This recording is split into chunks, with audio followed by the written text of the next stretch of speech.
Hi friends, Kim from Stamping Imperfection. I'm here with a video for the April Hedgehog Hollow box. And this is a good one. It's another jam-packed card kit. And I'm not going to lie, the moment I opened this and saw that package of die-cut ephemera, I knew that this was going to become a couple of scrapbook layouts. Now the theme of this is intended to be a masculine theme. You can see you get 3 stamp sets, and the themes of the stamp sets include tools, so home improvement, golfing, and fishing, and the sentiments coordinate with that nicely, especially on this. And there's a Happy Father's Day sentiment in there, and you can see that that's a silhouette stamp, and that space is designed for your sentiments to go in. I'm going to use that to make some background papers for a couple of scrapbook layouts. The second stamp set that you get is also a silhouette style, but the sentiments are fantastic. And I feel like the sentiments in this one are, I want to say genderless. I don't know if that's the correct term, but I think they could be used for anyone. And I love them, and they'll be beautiful inside cards, and they will be beautiful on scrapbooks. The third set is definitely masculine. It's got every term practically for all the men in your life. So, you can build different sentiments out of this, and I think it will be great for not just Father's Day, but other, masculine things like, masculine birthday and so forth. And then you can see you get 3 stencils: golf, tools, fishing. And the ephemera die cuts are also golf, tools, fishing. So like as soon as I saw this, I knew I'm making scrapbook. I'm going to make 2 scrapbook layouts because I have a picture of my son golfing. I have many pictures of my husband in fishing related activities. So that's where I'm going with it. I have many pictures of my daughter doing all of those things too. And she's an engineer, so those tools would be perfect for her. So I have several ways that I use my stamping tools in my scrapbook. One of the ways is that I make background papers, and the stencils make this so easy. This fishing stencil is a wonderful scene. Like this would be a perfect background scene for a card, but I'm going to use it, and you can see that I'm using like it 1.5 times sort of. So I used a couple. I'm using distress oxides in greens and browns, and it's been a while, so I don't even remember what colors I used, to be honest, and I did not write them down. So I used a couple different greens for the seaweed. I'm using some browns and yellowy browns for the fish, and I'll use some blue for those water bubbles, and then I'll move the stencil over again and fill in the second part of that. And that's going to give me a really nice piece of DIY pattern paper that's really going to personalize the scrapbook page for some pictures that I just recently took of my husband off the dock, basically, off our dock. So I'm cleaning up some ink smudges there, and that was my Tombow sanded eraser. And then I just am blending on one of the browns to create sand, and I'll cut this down, and there I have a great background paper. Now I'm going to make a second background paper with this silhouette stamp. So like I said, I did a fishing layout, and I did a golf layout. For the golf layout, when I used the golf stencil, I did that in all one color, so you don't have to use several colors. You can certainly, and you can blend them and do ombre. There's lots of ways you can use them. So background papers are one of the ways.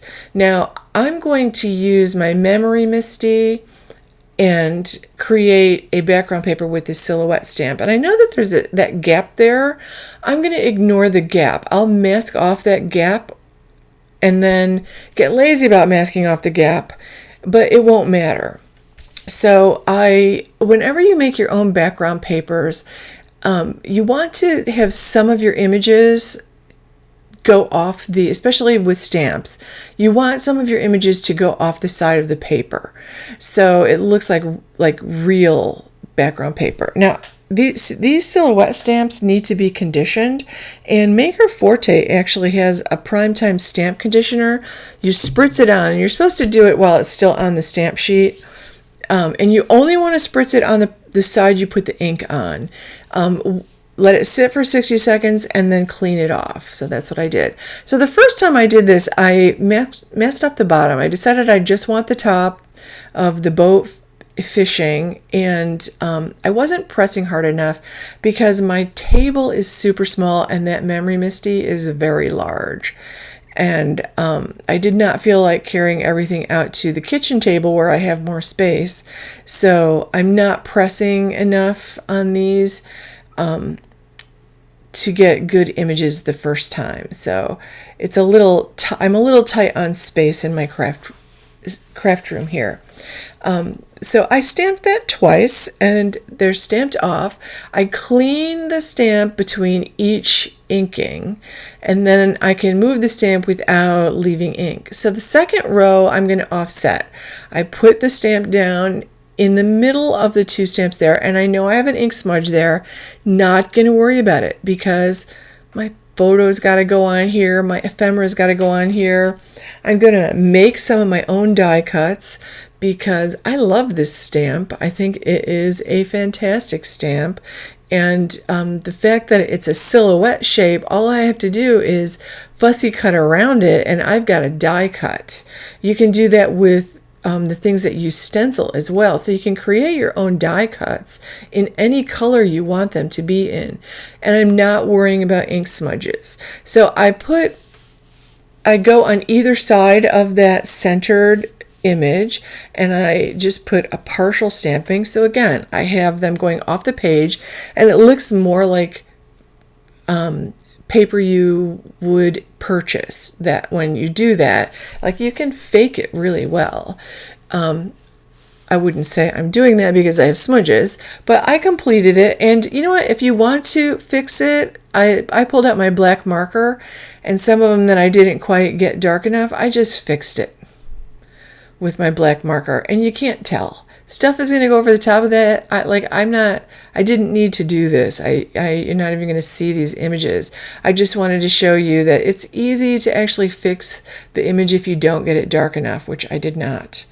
And I probably it would have been just as easy to cut the paper down to fit in my original size MISTI, and then I could have stamped it easily on my table, my regular craft table where I do all my filming and everything.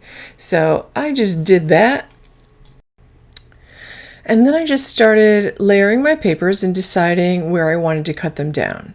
So I always like to have one sort of vertical rectangle and one sort of horizontal rectangle. It's almost like my go-to layout design. I did pull out a piece of navy blue for my background for this one, and I'm just trimming off the UPC code strip there, and I believe this is basil paper. It's really nice. I got it from like a Hip Kit Club. So I had that in my stash. So I'm using a few things from my stash. I'm using some of this Maker Forte Alex Siberia designed paper, and this is the Slimline paper, and I like this paper. I like the colors on it. So I wanted to pull in that one with the blue and the brownish yellow color. And when I get them sort of laid out the way that I like them, I always use my tiny attacher and put at least one staple in it to hold it in place, and then I don't have to fuss with it. And I have these plastic cupcake things, and I just sorted fishing into one and golf and tools into another. Although I did keep the one pair of those, they're not wire cutters, but pliers out, because my husband has those in his boat. Actually, they're everywhere. Here's another piece of the Alex Siberia paper. I really liked this. I kind of felt like it had a water-esque seaweedy feel. And I had printed out these photos so that they were like 2 by 3-ish of my husband. These are pretty recent photos, and he is the fishing man, let me tell you. And so I picked 2 of my most recent favorites and put them down on this paper, and I like pulling in that darker blue there, and I'm going to use a little piece of the scrap that I have. That's just like the back side of that paper. Like, these are double-sided papers. You get 24 in a package, so you get so much in a package. And I'm just experimenting with using another sheet. So I fuss with things. I'm going to fussy cut something out of that. Like, those don't go to waste. Like, I will fussy cut one of those out and it will become a piece of ephemera. So now I'm just going to fuss with the ephemera. So I've got it pretty much laid out, and I pulled out a few. I have a lot of tags and labels. So one of the sentiments says "what a catch," so that had to get stamped on the title and put above the photo of my husband, because what a catch. Plus he's holding a big, I think it's a sheep's head fish there. And I've got a little label up in the upper left hand corner where I put the die cut. I put a die cut and a piece of the scrap Alex Siberia paper, and the fisherman piece that I fussy cut out. And I'm going to add a few more of these sentiments. I just really like this one sentiment pack, especially, I think is fantastic. The one with the silhouette mountains, and it's called "To All the Men in My Life," but it's got like life is a journey. Some call it an adventure. I call it a way of life. I mean, that's basically what fishing has always been for my husband, a way of life. And then gone fishing has to go in there someplace, right? And there's other great ones there, but I felt like I could scatter those around, and they were perfect sentiments for the page. So I pulled out from my stash some things that I could use for the title, and I love the starburst here. I wanted to add some gold to this, so I pulled these out, and I do have 3 ephemera clusters in what I hope is my visual triangle. So I'm putting paradise on top of it because I do feel like we live in paradise now, and actually I feel like we live in paradise all year long, so I have to say it's wonderful. I did add a couple of seaweed puffy stickers from my stash, and I'll have to put the sun there because, yes, it's always sunny wherever we live. And I've got a little tag I'm putting there to put some journaling, and that pretty much completes this, with the exception of a little bit of splattering. I added a few of the bittersweet orange crown jewel gems and some splattering, and that completes that page. Now let me share the Gulf page. So for this page, I tried to keep way more white space and not use quite as much ephemera. I did use a few things from my stash. You can see some puffy arrows and hearts on here, and again, the Maker Forte crown jewel gems, and I used some Rosy Days paper. And you can see that I did the background stamping. I used the Gulfer, but this time I used the Faded Jeans Distress Oxide, and then the Gulf stencil I did just in fired brick and kept it very simple. You can see also that I added a couple of sentiments.